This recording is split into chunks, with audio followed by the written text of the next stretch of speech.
her press team, The city of New York is not unaware of the rich human resource base of the African immigrant community and is doing its bits in according them necessary support and encouragement.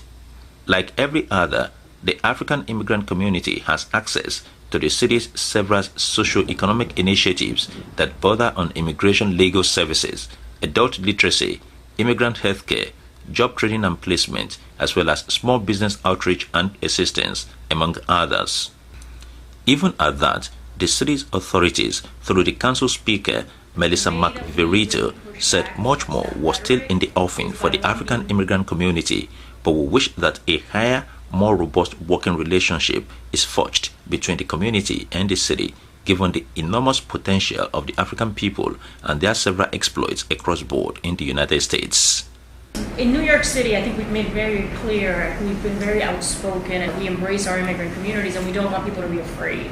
And that's why the municipal ID program is open.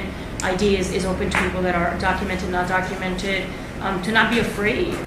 She challenged the ethnic and African community media to encourage their people to access many of the government's initiatives in support of immigrants, saying specifically that African immigrants can grow their businesses by accessing the government's $1.28 million Small Business Outreach and Assistance Program designed to assist entrepreneurs and small businesses within the city.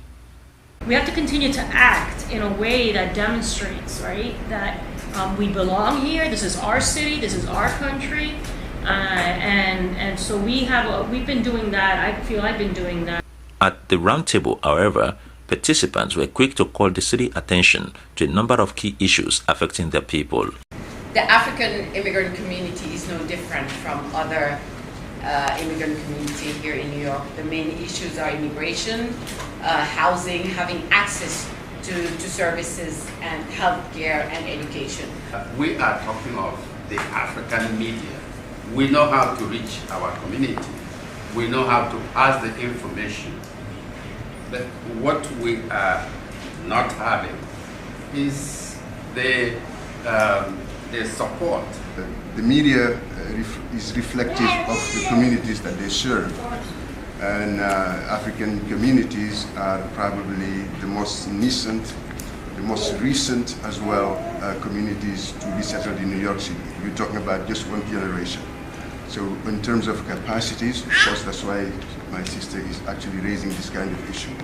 And I think it's very important to include the consulates because the consulates are involved in this. So as speaker, that would be one initiative to translate what you want to do and make that information available to the different African consulates.